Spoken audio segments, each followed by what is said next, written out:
In this movie, you learn about adjustment layers. As their name implies, and contrary to absolute layers, adjustment layers are meant for simple changes or simple offsets of body parts. Adjustment layers work in additive mode, in that they do not override previous layers, but simply offset an existing animation. Because of this fact, they are often used to correct limb positioning after you have applied the motion capture file. There are two types of adjustment layers, local and world. The difference between the two is subtle and has to do with how the adjustment layer deals with a limb's pivot point.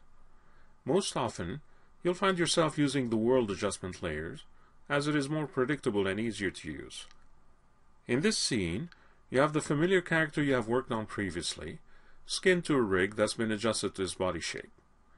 You'll experiment with importing a motion capture file and adjusting the rig to fit the motion. Select the base triangular node and go to the Motion panel. In the Clip Manager, click the Browse button, set the filter to BIP files, and locate and select the islip.bip file you downloaded for this tutorial. Actually, this motion capture file was initially a Motion Builder FBX file that was converted to a BIP file. At this time, CAT doesn't recognize FBX files natively. In the dialog that appears, notice the biped height value. You need to match this value to your rig's height. Go to the front view. From the Tools menu, choose Measure Distance. Click a point on the floor between the character's feet and then click another point at the top of his head. Notice the distance specified on the status bar. It should be around 146. Enter 146 at the biped height value and click OK. The Capture Animation dialog appears and your rig is now retargeted to the motion capture file. Do not dismiss the dialog just yet. Notice that the motion capture file is 132 frames long.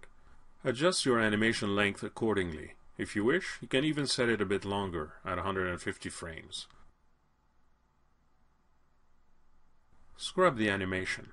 Your character is now animated to walk a few steps and then slip and fall.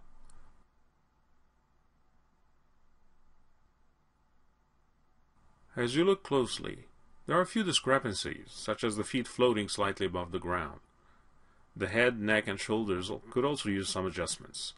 This is where adjustment layers come into play. At this time, your rig is still dependent on the motion capture file. To make it independent, you first need to bake the motion to the rig. This is done by clicking the Capture Animation button, which essentially bakes the animation by creating keyframes for all bones in the skeleton.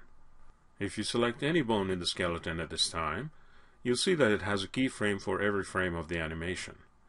This makes it very hard to edit, but adjustment layers make it easy to offset the animation. In the Motion panel, add a World Adjustment layer. Notice that unlike an absolute layer, this doesn't overwrite or cancel the underlying animation.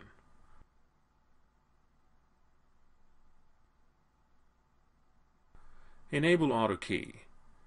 Make sure you are at frame 0. Select the foot platforms and move them down to the ground level.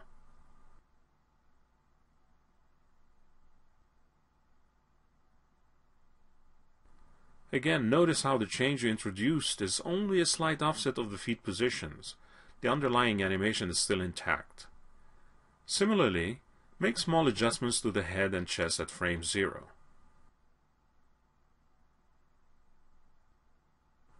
Make more adjustments at other frames if you need them. Possibly a slight adjustment of the head may be needed around frame 20. Disable Auto Key when done. At this time, the motion capture skeleton that was used for retargeting your rig is still in the scene but is no longer needed. You have already baked the animation to the skeleton and adjusted the animation through the adjustment layer. As you close the Capture Animation dialog, a warning appears. Click Yes to remove the retargeting mapping information and to get rid of the no longer needed skeleton. You can keep fine-tuning the existing adjustment layer or add more as they all work in an additive, non-destructive way. In the next movie, you will revisit the CAT motion layer and learn how to adjust its parameters to alter the dynamics of the motion.